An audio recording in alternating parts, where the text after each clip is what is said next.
వడ్డీ లేని రుణం ఇస్తామని చెప్పిండ్రు. మేము చీరలు ఇస్తే ఏం చెప్పినామంటే కేసీఆర్ గారు పండుగకు చీరలు ఇచ్చేవాళ్ళు. కేసీఆర్ గారు అన్ని కులాలకు ఇచ్చేవాళ్ళు, అన్ని మతాలకు ఇచ్చేవారు. కేసీఆర్ 10 ఏళ్ళు రాజ్యం వెళ్తే బతుకమ్మ పండుగకు హిందువులకు ఇచ్చేవాళ్ళు, రంజాన్ పండుగకు ముస్లింలకు ఇచ్చేవాళ్ళు, క్రిస్మస్ పండుగకు క్రిస్టియన్లకు ఇచ్చేవారు. కానీ ఈ ప్రభుత్వం వచ్చిన తర్వాత ఒక్క చీర కూడా ఒక్క పండుగకు ఏ కులస్తులకు కానీ ఏ మతస్థులకు కానీ ఇవ్వలే. మొన్ననే ఈ సంఘాలలో ఉన్న వాళ్ళకి ఇస్తామని చెప్పేసి పిలిపించి ఇంకా ఇవ్వలే. ఇచ్చినా కూడా 18 ఏళ్ళు నిండిన వాళ్ళు ఎవరైనా సంఘంలో ఉంటే వాళ్ళకే ఇస్తామని చెప్పిండ్రు. ఇది అన్యాయం. మా అక్క చెల్లెళ్ళు ఎవరైనా కూడా నువ్వు ఇచ్చే చీర అందరికి ఇవ్వాలని చెప్పి కూడా నేను కోరినా. కాబట్టి పండుగకి ఇచ్చే కేసీఆర్ గొప్పనా లేకపోతే కావాలి ఎన్నికల కోసం ఇచ్చే వాళ్ళు గొప్పనా మీరు దయచేసి ఆలోచించండి. అందుకే ఇవాళ జనగామ పట్టణంలో ఉండే సమస్యల గురించి మన రోడ్లు, మన యొక్క మోరీలు, మన యొక్క చెట్లు ఇవన్నీ బాగు చేసుకోవాలని చెప్పేసి నేను ఎమ్మెల్సీగా ఉన్నప్పుడే 30 కోట్ల రూపాయలు తీసుకొస్తే ఇక్కడ ఉన్న కాంగ్రెస్ నాయకులు ఆ 30 కోట్లు రాకుండా చేసిండ్రు. నేనే 200 కోట్లు మీరు ఎల్ఆర్ఎస్ కడితే ఆ డబ్బులు పెట్టి బతుకమ్మ గుంటను మొన్న బాగు చేసుకోతున్నాం. అదేవిధంగా బతుకమ్మ గుంటే కాకుండా ఇలా శ్మశాన వాటిక కూడా సరిగ్గా లేకపోతే వర్షం వస్తే రోడ్డు మీద నీళ్లు, శ్మశాన వాటికలో నీళ్లు, దాన్ని కూడా 1 కోటి రూపాయలు పెట్టి ఇప్పుడు రోడ్డుకు 1 కోటి రూపాయలు, దానికి 75 లక్షలు పెట్టి వచ్చే నెల రోజుల్లో మొత్తం కూడా ఇక్కడ ఉన్న శ్మశాన వాటికను కూడా బ్రహ్మాండంగా చేసుకుంటా ఉన్నాం. ఎందుకంటే మనకు ఉన్న వాటిని మంచిగా చేసుకోవాల్సిన అవసరం ఉన్నది. మన దగ్గర ఉన్న రోడ్లు కానీ మోరీలు కానీ సరిగ్గా లేకపోతే దానికి సంబంధించి ఒక్కొక్క వార్డులో 30 లక్షలు 40 లక్షల రూపాయలు పెట్టించినాం. కొట్లాడంగా అసెంబ్లీలో కొట్లాడితే, మంత్రుల దగ్గర కొట్లాడితే మాకు ఇచ్చిన పైసలు జనగామకి ఎందుకు వేస్తారని చెప్పి కొట్లాడితే మొన్న ఇచ్చిండ్రు. నిన్న దానికి కూడా నిన్ననే మొత్తం కూడా సీతక్క గారిని పిలిచి మనం ప్రారంభోత్సవం చేసుకో ప్రయత్నం చేసినాం. ఆ ప్రారంభోత్సవం దగ్గర కూడా నన్ను పిలిచిండ్రు. లోకల్ ఎమ్మెల్యే కాబట్టి మీరు ఉండాలి, ముందు సభకు అధ్యక్షత వహించాలని చెప్పేసి కలెక్టర్ గారు మంత్రి గారు పిలిస్తే నేను పోయినా. నేను పోతే కొద్దిమంది కాంగ్రెస్ నాయకులు పట్టణం వాళ్ళు కాదు, పట్టణ కాంగ్రెస్ నాయకులు మంచిగానే ఉన్నారు. కానీ ఊర్లోకి వెళ్ళి తాగబేసి నేను ఎక్కడికి పోతే అక్కడనే నా మీద దాడికి ప్రయత్నం చేసిండ్రు. నేను ఏం తప్పు చేసినని చెప్పి దాడి చేసిండ్రు. నేను ఇలా ఉన్నట్లయితే మంచిగా ఆ రోడ్లు పైసలు తీసుకొచ్చేసి రోడ్లకు ప్రారంభోత్సవానికి మంత్రిని రిక్వెస్ట్ చేసి తీసుకొచ్చిన. ఆ రోడ్డు ప్రారంభోత్సవం చేస్తుంటే వీళ్ళ కళ్ళు మండుతా ఉన్నాయి. శ్మశాన వాటిక మంచిగా చేస్తున్నాం అంటే కళ్ళు మండుతా ఉన్నాయి. బతుకమ్మ గుంటను బాగు చేసుకుంటే కళ్ళు మండుతా ఉన్నాయి. ఇక్కడ నేను రంగప్ప చెరువు కొన్ని నిధులు చేయాలని చెప్పేసి అడుగుతుంటే ఈ కాంగ్రెస్ నాయకులు కళ్ళు మండుతా ఉన్నాయి. అందుకే ప్రతి చోట కూడా దాడి చేసిన ప్రయత్నం చేసిండ్రు.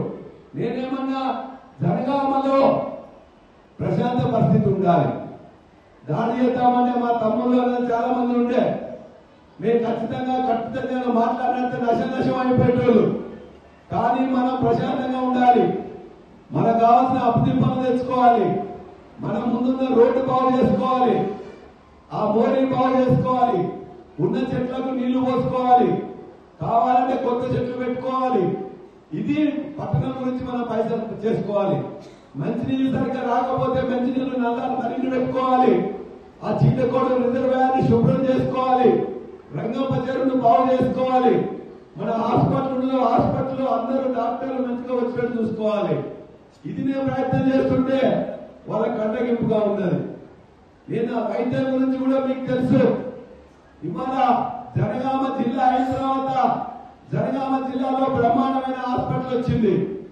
పెద్ద పెద్ద డాక్టర్లు వచ్చిండ్రు, స్పెషలైజేషన్ డాక్టర్లు వచ్చిండ్రు. సిటీ స్కాన్ ఖరాబ్ అయితే మొన్ననే కొత్త సిటీ స్కాన్ 1 కోటి పెట్టి సిటీ స్కాన్ తెప్పించుకున్నాం. నిన్న కూడా ఆ రోడ్డు మొత్తం కూడా బాగాలేకపోతే నిన్న ఒక మన యువకుడు 2 చనిపోతే నిన్న హాస్పిటల్ పోయినా. ఆ రోడ్డు చూస్తే నాకే మంచిగా అనిపించకుండా ఇంత కలెక్టర్ తో మాట్లాడి రేపు కొత్త రోడ్డు ఈ హాస్పిటల్ లోపల వేపిస్తా ఉన్నా. ఏదైనా సమస్య నా దృష్టికి వస్తే వెంటనే చేస్తే అది కాంగ్రెస్ వాళ్ళకి నువ్వెట్లా చేస్తావు, ప్రతి కదా అని చెప్పేసి అంటున్నారు. ప్రజలు ఎన్నుకున్న ఎమ్మెల్యేగా నా బాధ్యత ఇది. అందుకే పనులన్నీ కూడా కొన్ని చేయాల్సిన బాధ్యత నా మీద ఉంటుంది. అది చేస్తుంటే కాంగ్రెస్ నాయకులు పదే పదే తిట్టడం, దాడి చేయడానికి ప్రయత్నం చేస్తున్నారు. వాళ్ళ తిట్లు నేను ఆశీర్వాదాలు అనుకుంటా. వాళ్ళు దాడి చేయడానికి వస్తే నన్ను నేను రక్షించుకున్నా, నాకు శిక్ష నాకు ఉన్నది. ఏదేమైనా మీరు ఇచ్చిన ఆశీర్వాదం వల్ల ఖచ్చితంగా వచ్చే 3 సంవత్సరాలు కూడా ఈ పట్టణం బాగు కోసం నిరంతరం కృషి చేస్తాం, నిధులు తెస్తామని చెప్పి కూడా మీకు తెలియజేస్తున్నా. మా అభ్యర్థులకు ఎవరికైనా బాగాలేకపోతే నేనేమన్నా ఇక్కడనే గవర్నమెంట్ హాస్పిటల్ మంచిగా చేసినాం, సిటీ స్కాన్ పెట్టించినాం, పెద్ద డాక్టర్లు వచ్చిందో చూపించమన్నా. ఇంకేమన్నా మీరు తప్పనిసరి పరిస్థితుల్లో ప్రైవేట్ హాస్పిటల్ చూపించుకుంటే సీఎంఆర్ఎఫ్ కూడా వాళ్ళందరికీ ఇప్పిస్తున్నా. ఒక్కరు కూడా నా దగ్గరికి వచ్చిన వాళ్ళకు కాదనిలే. పెద్ద జాబ్ వచ్చింది, పెద్ద నిమ్స్ హాస్పిటల్, పెద్ద హాస్పిటల్ పోవాలంటే 2 లక్షలు, 3 లక్షలు, 5 లక్షలు ఇప్పించి నిమ్స్ హాస్పిటల్ చేపించి ఆపరేషన్లు అనేకం చేపిస్తున్నా.